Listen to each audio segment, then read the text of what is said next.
Analizo stanja slovenskega zdravstva bo minister za zdravje predstavil v petek ob 12. Ostalih tem se koalicija tokrat ni dotaknila.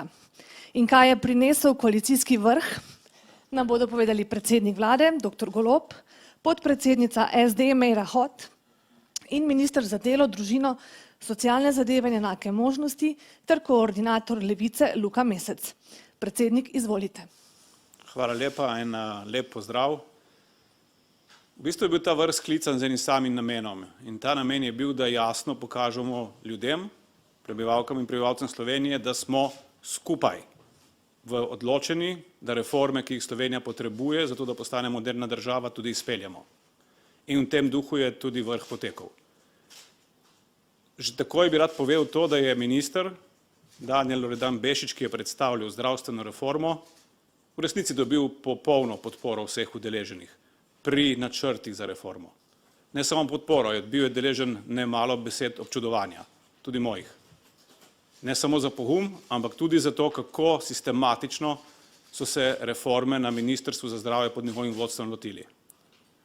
Najprej smo si pogledali zelo izčrpno analizo stanja, ta bo, kot je rečeno, predstavljena ne samo vam, ampak bo tudi na ogled v celoti javnosti preko spletnih platform in ta analiza stanja je žal slabša, kot si kdorkoli misli v tej državi.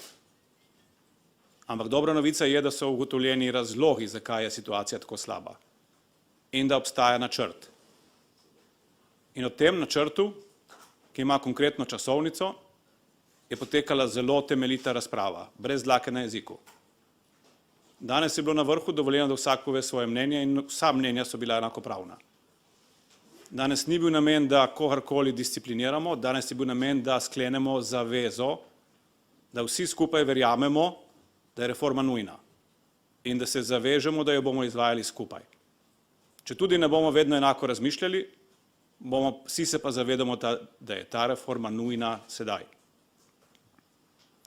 Tisto, kar je skupni dogovor, je, da se do jutri pripravi konkretna časovnica, danes je bila predstavljena, nekoliko bo še dopolnjena, konkretna časovnica tako zakonodajnih ukrepov, ki bodo vsi sprejeti v nekem vrstnem redu, v smiselnem vrstnem redu, do konca letošnjega leta, kot tudi implementacije, kot tudi izvedbenih ukrepov, ki bodo potekali tako letos, kot v letu 2024 in tudi v letu 2025. In ravno to, prioritete izvedbenih ukrepov, zato da bo tisto, kar bomo zapisali, tudi izvedljivo, ker naš namen ni obljubljati reforme, ki je ne znamo izvesti. Naš namen je, da reformo izpeljemo na način, da bodo vse prebivalke in prebivalci Slovenije dejansko dobili dostop do učinkovitega zdravstvenega sistema, javnega zdravstvenega sistema. Ta namen je tisti, ki nas edini v resnici žene naprej. Ker je bilo dosti govora o tem, kako in na kakšen način bomo se kot koalicija glede tega poenotili, je danes dogovor, da, kot rečeno, jutri pripravimo izjavo. To je zaveza za sodelovanje pri pripravi zdravstvene reforme, ki jo podpišejo vsi prisotni, tudi poslanci. Na ta način jasno izkažejo svojo osebno zavezo, da želijo tvorno sodelovati pri pripravi zdravstvene reforme. Ker danes ni bilo časa, oziroma ker je zdravstvena reforma tako pomembna in tako pereča, smo se namenili, da smo ves čas koalicijskega vrha namenili samo tej točki. Zato bo čez 14 dni sledil podoben koalicijski vrh na temo ostalih reform, ostalih 5 reform, na katerih bomo postopali po istem principu, analiza stanja, časovnica in zaveza za izvršitev. Po tem drugem koalicijskem vrhu bomo pripravili aneks koalicijski pogodbi, ki bo zajemal vse reforme, časovnico za vse reforme. In ta aneks bomo imeli dovolj časa po tem drugem koalicijskem vrhu, da bo prestal vse demokratične procese vseh strank, ki so v koaliciji, ne samo ene. Na ta način bomo vključili v potrditev reform ne samo predsednike strank, ampak dejansko članstvo vseh strank. Ker vemo, da so te reforme tako pomembne, pa hkrati tudi tako boleče za marsikatero interesno skupino, hočemo, da je ta zaveza, da bomo reforme izpeljali, dosežena na najširšem nivoju, znotraj koalicijskih strank. In zato si bomo vzeli čas. Računam, da bomo ta aneks lahko podpisali v roku naslednjih 6 tednov in od takrat naprej bo zelo jasno vsem, da se reform ne da več ustaviti. In to je tudi osnovni namen tega vrha. Danes smo načrtali pot, po kateri gremo skupaj. In verjamem, da rešitve in reforme lahko izpeljemo edino skupaj. Hvala lepa. Naslednja ima besedo gospa Meira Hot. Hvala lepa. Lep pozdrav tudi v mojem imenu in imenu Socialnih demokratov. Kot je predsednik vlade povedal, je bil današnji koalicijski vrh namenjen predvsem problematiki zdravstvenega sistema. Moram reči, da je bila današnja razprava zelo poglobljena, da smo imeli prav vsi možnost povedati naše stališče, naše poglede, tako na trenutno situacijo, kakor tudi seveda na predstavljeno analizo stanja, ki jo je minister za zdravje pač predstavil in ki bo javnosti na to predlagana v petek. Ta analiza je v resnici povedala marsikaj glede samega sistema in moram povedati, da smo tu Socialni demokrati v resnici zelo podprli v kontekstu časovnice in prioritete v kontekstu dostopa do osebnega zdravnika, do spremembe, v bistvu do zagotovitve financiranja zdravstvenega sistema na drugačen način, kar bo vse predstavljeno podrobno v petek, ampak želim povedati, da smo tukaj najdli res skupne točke in tudi izkazali večinoma v veliki meri, kot je rekel predsednik vlade, dejansko podporo ministru za zdravje. Izkazali, da mora biti močan v tem boju z lobiji in izkazali tudi, da po tej poglobljeni razpravi ima to podporo tudi v koaliciji. Sporočilo koalicije današnje definitivno, da se vsi zavedamo problematike zdravstvenega sistema, da se vsi zavedamo, da se ta razgradnja zdravstvenega sistema dogaja vrsto let, da ni posledica napak zdajšnje vlade, je pa popolna odgovornost sedanje vlade. Torej, da se nekaj dogajalo desetletja, ni izgovor za to, da se danes ne ukrepa. In zelo jasna časovnica, zelo stroga časovnica izkazuje, da je ta koalicija enotna v kontekstu tega, da bomo to začeli reševati. Zelo bi pozdravila tudi posluh predsednika vlade in obljubo po ustanovitvi ene delovne skupine v okviru državnega zbora, ki bo spremljala implementacijo zdravstvene reforme, ker seveda bo od državnega zbora zelo odvisna tudi časovnica sprejema celotne zakonodaje. Jaz mislim, da je to tudi izkaz nekega medsebojnega zaupanja in spoštovanja koalicijskih partnerjev in da je v bistvu to res odlična popotnica za naprej. Da je bil ta vrh potreben, izkazuje tudi res dolga razprava danes, iskrena razprava, ki je pa res prinesla, jaz mislim, tudi dobre predloge tako ministru in vladi, kakor tudi razjasnila določena vprašanja, ki smo jih imeli morda v parlamentu. Tako da bi strnila, da je bil demokratični današnji dialog, da pa zelo, bom rekla, pozitiven in da nas je združil v cilju pomagati ljudem in resnici narediti vse, da ta zdravstveni sistem rešimo. Zelo pa tudi pozdravljamo zavezo, da se bomo na 14 dni ponovno srečali in da bo to vrstno sodelovanje veliko bolj poglobljeno tudi za druge ključne reforme, kjer tudi vem, da smo enotni v kontekstu, da je potrebno zagotoviti dostop do stanovanj, dolgotrajna oskrba, skratka so reforme pokojninskega sistema, ki so nujne in ki prav tako zahtevajo poglobljeno debato, diskusijo strani koalicijskih partnerjev, da bi prišli do nekega soglasja. Hvala. Hvala in še gospod Mesec. Hvala lepa. Tudi sam bi najprej pozdravil zelo vsebinsko razpravo, ki smo jo danes imeli v zdravstvu. Začeli smo jo, kot sta moja predhodnika povedala, z zelo poglobljeno analizo zdravstvenega sistema, ki jo je pripravila ekipa ministra Loredana in mislim, da smo se vsi ministri, poslanci, koalicijski partnerji lahko v tej razpravi s poslušanjem drug drugega veliko naučili in začrtali smer, kako naj reforma gre. S časovnico se vsi strinjamo, jaz mislim, da tukaj nihče nima problemov in se držimo tega, kar smo rekli, se pravi leto 2023 bo leto reform. Zdaj o posamičnih elementih te reforme se bomo pa seveda dogovarjali sproti. Eden od naših ključnih ciljev pred današnjim vrhom je bil dogovoriti se, da bomo partnerji, koalicijski partnerji vključeni v pripravo reforme in ta zaveza bo del zaveze ki jo bomo podpisovali, in del aneksa k koalicijski pogodbi, se pravi na 14 dni se bo zdravstveno reformo, ki jo pripravlja v bistvu ekipa okrog predsednika vlade, usklajevalo z koalicijo v parlamentu. To pomeni, da bomo vsi vključeni in da bomo lahko pod temi pogoji tudi enotni. Namreč zelo se strinjam z oceno, da tukaj stopamo marsikateri interesni skupini na žulj. Jaz moram reči, da sem bil tudi sam presenečen danes, ko sem nekatere številke v tej analizi videl, kako denar iz zdravstvenega sistema odteka. In če se hočemo s tem spoprijeti, moramo vedeti, da bodo proti nam lobiji, interesne skupine in da lahko to strukturo, ki je 30 let nihče zares reformiral, premaknemo samo skupaj. Ampak enotnost ni gesta, ki se jo da na enem koalicijskem zasedanju sprejeti, enotnost je proces.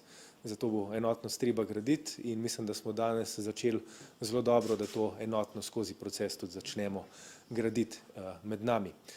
Kot je predsednik povedal, bomo čez 14 dni imeli še ostale reforme, prav stanovanjsko politiko, plačno politiko, pokojnine in tako dalje. In si bomo zrisali celoten načrt za leto 2023, ki ga bomo zapakirali tudi v aneks. Zdaj pričakujem, da me boste vprašali, če bo Levica zapustila vlado, pa bom odgovoril takole: če bo dogovarjanje izgledalo tako, kot je izgledalo danes, bo Levica zapustila vlado, ampak leta 2030, ko bo naše delo opravljeno. Hvala. Hvala lepa, minister Mesec.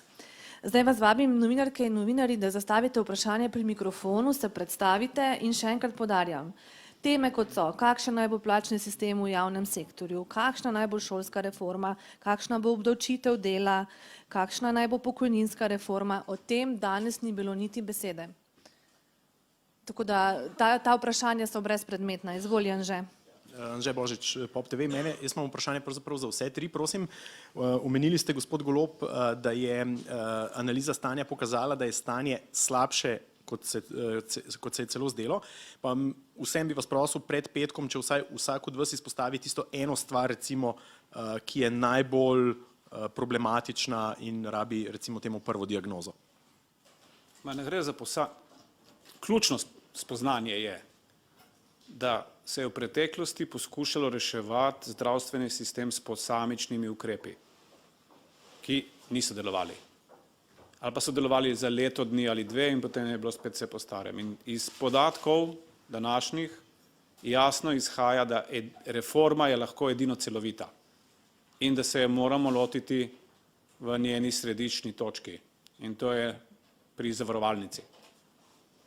Brez tega reforma ne more niti uspeti, niti je ne moremo v resnici začeti. To je ključno sporočilo. In drugo, zelo zanimivo in na nek način nepričakovano, ki se tiče neopredeljenih pacientov, čeprav je okoli podatkov precej še nejasnosti, izkazuje se, da je številka neopredeljenih pacientov višja od 100.000 že skoraj 20 let. In meni je nenavadno, da to še nihče ni odkril. Da se danes pogovarjamo o nečem, kar je prisotno 20 let. Pa se tega nihče ni zares lotil. Mi se bomo tega lotili. Tako da bomo zelo aktivno in to najprej od vseh stvari v roku 6 tednov, celoti pripravili načrt, kako bomo to številko, ki je danes ogromna, vsaj na videz, spravili v okvirje, ki si jih Slovenke in Slovenci zaslužijo. In to je radikalno znižali. Hvala, gospa Hot. Hvala. Ne bi omenjala zgolj eno področje, ker mislim, da analiza stanja z samo izpostavitvijo enega ne pove, ne odraža realnega stanja. Torej, enega brez drugega vam enostavno ne morem posredovati. Ampak morda, kar je mene osebno najbolj presenetilo, je bilo to, pa to je bilo tudi že včeraj na komisiji za peticijo omenjeno, tako da mislim, da komot tudi povemo, skrivanje podatkov strani pomembnih deležnikov. Dejstvo, da ministrstvo ne more pridobiti ključnih podatkov za pripravo zdravstvene reforme, kar pomeni, oziroma se sprašuješ, kako se potem to v preteklosti sploh lahko karkoli z parcialnimi ukrepi reševalo, če v osnovi nisi vedel, kaj je problem, kakšne so številke, če ne veš, koliko dejansko opredeljenih, neopredeljenih, kakšne so čakalne vrste. Vemo, ko smo delali sezname, se vsakič znova ugotovi, da te seznami spet ne odražajo realnega stanja. In tu je očitno tudi ena izmed ključnih težav sistema, da nimamo pravih podatkov, oziroma da so šele zdaj skozi zelo dolgotrajen proces pridobiva in odraža realno stanje. Bi pa povedala, da sem zelo vesela, da iz 9, če se ne motim, prioritetnih ciljev in stebrov ukrepov in časovnice izhaja res želja po okrepitvi zdravstvenega sistema, ki bo ostal javen zdravstveni sistem, kjer bo omogočen dostop do osebnega zdravnika prav vsakomur in kjer bo zagotovljen vzdržno financiranje zdravstvenega sistema, ki bo dolgotrajno. Hvala. In še Luka Mesec. V bistvu nimam kaj dodatno, glede na to, kar sta povedala predhodnika. Hvala. Naprej. Ni več? Ja. Kašpar Blažič iz tednika Demokracija. Zanima v bistvu je tako vprašanje dvojno, glede na to, da se je govorilo na današnjem koalicijskem vrhu o zdravstvu. Ali nameravate zajeziti tudi anomalije iz preteklih let, kar se tiče preplačevanja medicinske opreme? Veliko se je govorilo o žilnih opornicah in o zdravstveni mafiji. To je prvo. In potem še mogoče o tem, glede ali na odnose v koaliciji trenutno kaj vplivalo poročanje tudi tujih medijev glede financiranja kampanje sedanjega kosovskega premijerja, ker vidim sicer, da ste pokazali neko enotnost, ampak me vseeno zanima, če se je to kaj dotaknilo koalicijskih odnosov. Mislim, da smo bili zelo jasni, da smo res govorili zgolj o zdravstvu, ki 30 let ni bil zakon spremenjen od leta 1992, tako da izvolite, predsednik vlade. Pa tudi sicer se kaj takega ne more dotakniti enotnosti, ampak okej. Debata o korupciji v zdravstvenem sistemu ali pa o bolj preglednem, v resnici o korupciji v zdravstvenem sistemu seveda je bila odprta. No in jaz bom s ponosom povedal, da ker imamo v vrstah na čelu reforme dva največja borca proti korupciji v zdravstvenem sistemu in to sta oba doktorja Danijel Loredan Bešič in doktor Erik Brecelj. Me tudi za sekundo ni strah, da ne bomo tudi uspešni. Bomo uspešni. Tudi pri temu. In danes je bilo to izpostavljeno, jasno je bilo tudi locirano, katera inštitucija je tista, ki bi že lahko kaj naredila, pa ni, in kje bomo to locirali. Centralno nabavo. Zagotovo da. In to je sestavni del reform. Ker brez tega, da izkoreninimo korupcijo iz zdravstvenega sistema, tudi pravih reforme, ta prave reforme ne more biti. Hvala lepa, Meta. Meta Rovlič-Enena. Zdaj, kako se boste lotili reorganizacije zdravstvenega zavarovanja? Zdaj slišati je, da se boste najprej lotili ZZZS-ja in potem pride na vrsto dopolnilno zdravstveno zavarovanje. Tukaj bi bila menda uporabljena beseda pri dopolnilnem zdravstvenem zavarovanju, da bo šlo za reorganizacijo in ni bila uporabljena beseda ukinitev. Kaj je s tem in ali je Levica s tem, da mogoče bo, mogoče ne bo? Kot vemo, dopolnilno zdravstveno zavarovanje je bil glavni razlog, da ste zapustili Šarčevo sodelovanje s koalicijo. Jaz bom reči povedal, kaj je bilo v resnici, ne to, kar vi navajate. Debata o dopolnilnem zdravstvenem zavarovanju seveda je bila, ampak zelo jasno, in bom ponovil moje besede, zelo jasno je bilo povedano naslednje. Mi imamo različno velike probleme v zdravstvu. Imamo problem, ki je velik 4,5 milijarde in to je osnovno zdravstveno zavarovanje. Imamo problem absentizma, ki je vreden 700 milijonov. Imamo problem dobičkov zdravstvenih zavarovalnic, ki je velik 60 milijonov. Vsak dober gospodar se najprej loti velikega problema in ne najmanjšega. In še posebej se na najmanjšem ne skreha, zato da se izmakne odgovornosti do velikega. In zato so prioritete postavljene natančno tako. Prioritete so postavljene na to, da bomo imeli z reformo dejanski učinek. Ne, da bomo lovili kurje tatove in še to na začetku, ampak da se bomo lotili sistema v njegovem bistvu. In to bistvo ni pomembno samo zaradi 4,5 milijard denarja. Pomembno je tudi in predvsem zaradi tega, ker s tem, ko bomo izvedli digitalizacijo celotnega sistema, po domače digitalizacijo zdravstvene blagajne, zavarovalnice, bomo lahko cel sistem spravili v javnost. Naš namen je, da po estonskem in finskem modelu postane poslovanje zdravstvene zavarovalnice javno, ne samo transparentno, pa skrito nekje pod nekimi dežniki kvazi interesov, javno. To, kar se pripravlja z vidika digitalizacije, je nekaj, kar bo radikalno spremenilo ne samo naš odnos do zdravstva, ampak tudi odnos vseh tistih, ki so v zdravstvu, vseh poštenih ljudi v zdravstvu. Ker bojo lahko ponosni na to, da so pošteni, ker bo javnost to videla, kdo je tisti, ki dela pošteno, in teh je večina. In kdo je tisti, ki pač tega ne počne. In to je manjšina. In ravno to, da bomo lahko končno spravili stvari v javnost, je največji garant, da ko bo enkrat reforma izpeljana, ni poti nazaj. Nikoli več se ne vrnemo v sedanje stanje, kjer profitira samo tisti, ki dela v ozadju in ribari v kalnem. Naprej. Domen Anderle STA. Zdaj, strateški svet za zdravstvo bo po novem deloval pri vas, gospod premier. V teh dneh pa delo zaključuje prejšnji strateški svet, ki je deloval pri ministru Bešiču Loredanu. Vam je minister morda predstavil danes izsledke dela tega sveta, kakšni bodo tudi ti uporabljeni pri pripravi zdravstvene reforme? In pa še drugo vprašanje, vendarle ste danes, kot ste povedali na koncu, govorili le o pripravi zdravstvene reforme, o časovnici.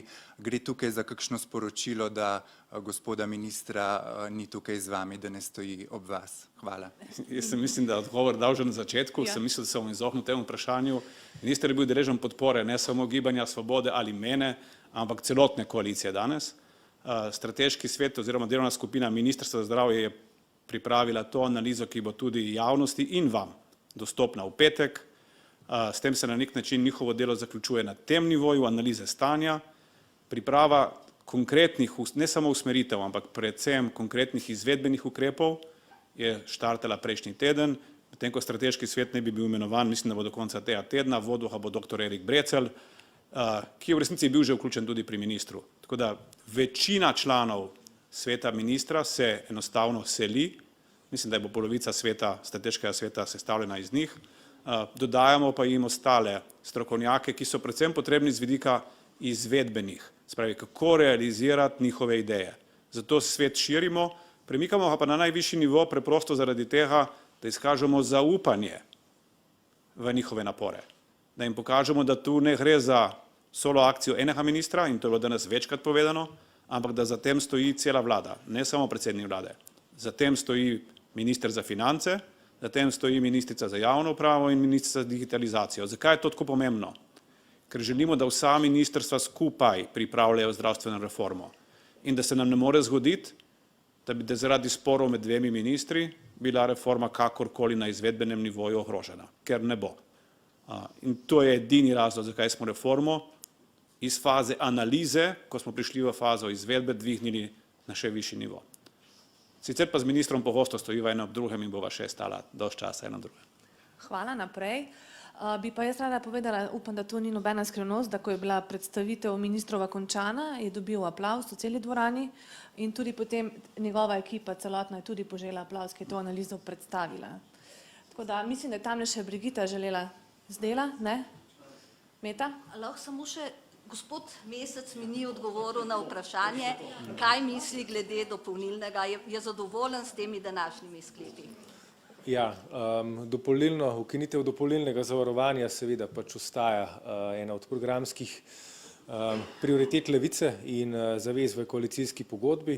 V agendi, ki je bila danes predstavljena, dopolnilno zavarovanje je.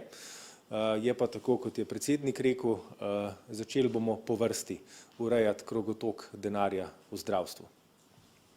Še kdo? Ja. Lara Draškovič, STA. Vem, da sicer danes niste odpirali plačnega sistema, pa vendar danes smo slišali novo napoved protestnega shoda Počivalškove pogajalske skupine.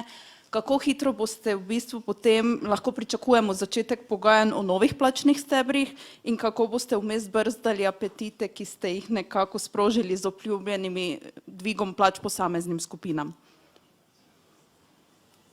Kar se tiče plačne reforme, bo prva na spisku čez 14 dni na vrhu koalicije.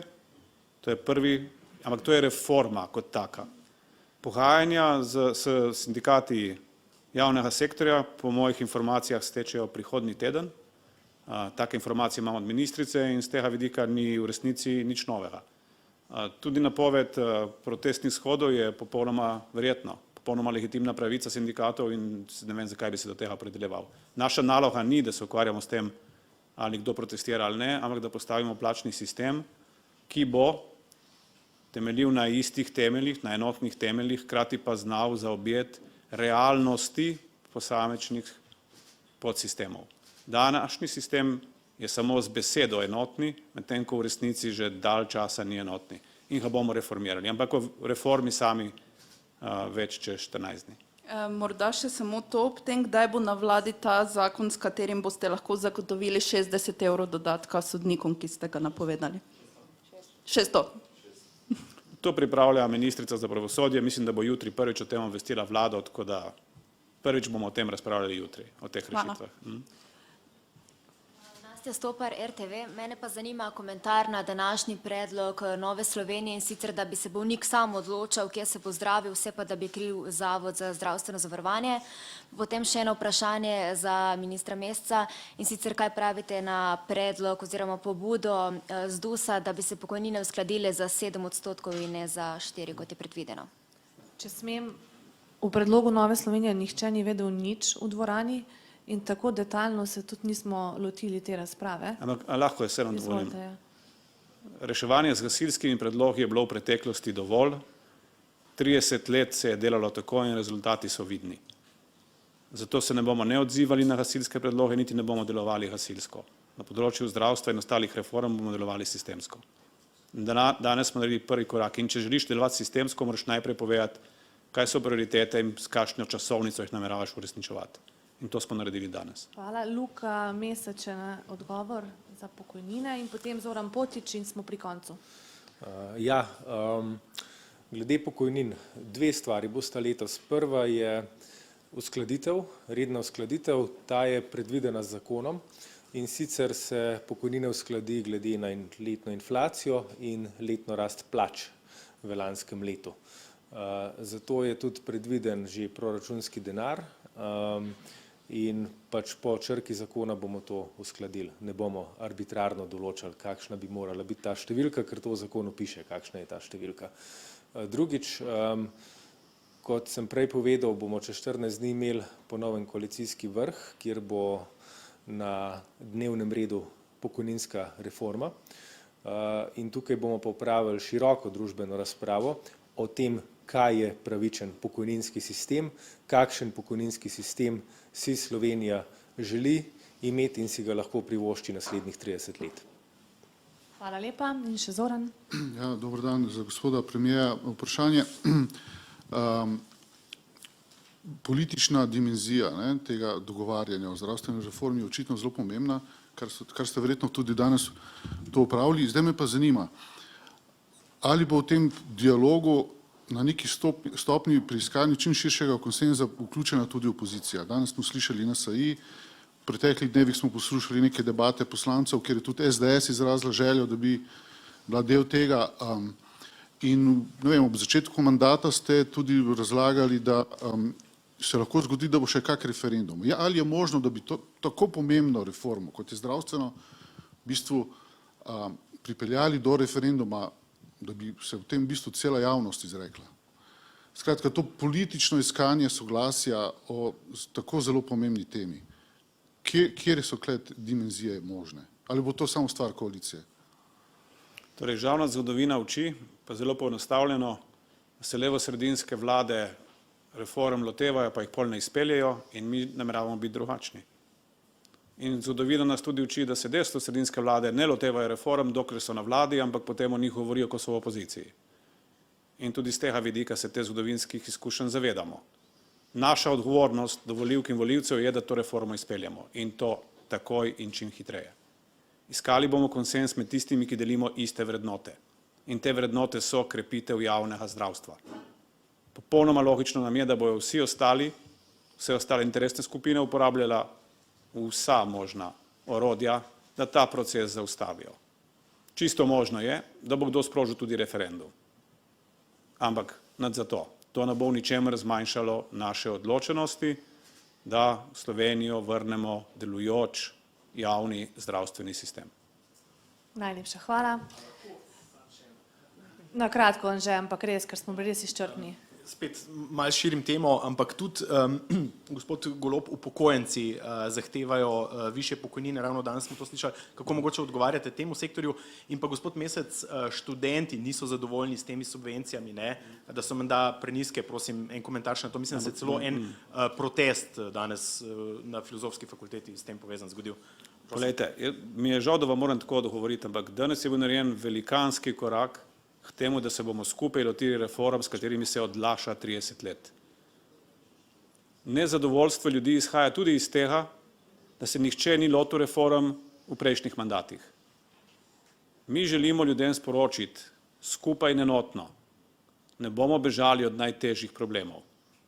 Razumemo stiske, ampak mi se ukvarjamo s prihodnostjo in ne s tem, kdo je tisti, ki najglasneje protestira, ampak s tem, kar Slovenija potrebuje. In to bo enoten in skupen odgovor na vsako posamično interesno skupino, ki se je sicer zavedamo, ampak na noben način ni zaznamovala današnjih diskusij, ker današnje diskusije so bile namenjene temu, kako izkoristiti čas za reforme. Hvala lepa, minister Mesec bo zdaj tam na voljo, da odgovori posebej, Anže, ti. Izvolite, minister Mesec. Glede študentskih bonov. S to situacijo sem seznanjen in v bistvu stvar je sledeča. Število ponudnikov študentske prehrane je v zadnjih letih upadlo z 800 na 300. In ker so na našem direktoratu na ministrstvu ob novem razpisu ocenjevali, da se bo ta osip še nadaljeval, so predlagali, da se prvič po 15 letih najvišja možna cena študentskega kosila, ki ga potem država subvencionira, zviša s 7 na 9 evrov. Na ta način smo število ponudnikov vsaj zadržali, nismo ga bistveno povečali, smo ga pa vsaj zadržali. Ampak seveda je takoj nastal problem, da so se stroški tega prevalili na študente in da so nekatera kosila povsem nesorazmerno draga. Recimo, mislim, da ste v medijih pokazali kos pice, jabolko in juho ali nekaj podobnega za 5,5 evrov doplačila. Tako da bomo naredili več stvari. Prva stvar je, da bomo zvišali subvencijo za študentske bone. To bo narejeno zelo hitro in zakon že pripravljamo. Druga stvar je, da smo stopili v kontakt z nacionalno koordinacijo za prehrano in bomo skupaj prevetrili kriterije, kaj je ustrezen študentski obrok in kaj ne, se pravi, kaj študentje morajo za ta denar, ki ga plačajo in ki ga država doda, v resnici tudi dobiti. In tretje, to smo pa s ŠOS-om imeli sestanek prejšnji teden, poostrili bomo nadzor nad izvajanjem študentske prehrane in sicer bomo tukaj uporabili študentske inšpektorje, ki so na ŠOS-u, da zaostrijo nadzor nad trenutnimi izvajalci v razpisu. Mi bomo pa spreminjali pravilnike zato, da se bo lahko pač tiste izvajalce, ki delajo dobro ali pa ki so pripravljeni delati dobro, tudi v malo bolj elastičnih časovnih obdobjih, kot je to na 2 leti povabilo v sistem in pa hkrati izločalo tiste, ki sistem izigravajo. Tako da to so 3 ukrepi, ki smo jih prejšnji teden napovedali, skratka nadzor, dvig subvencije in pa prevetritev kriterijev in tukaj lahko zelo hitro pričakujete ukrepe. Hvala lepa. Minister Mesec je mislil na strateški svet za prehrano, da ne bo kakšne pomote. Tako da se vam zahvaljujem vsem trem.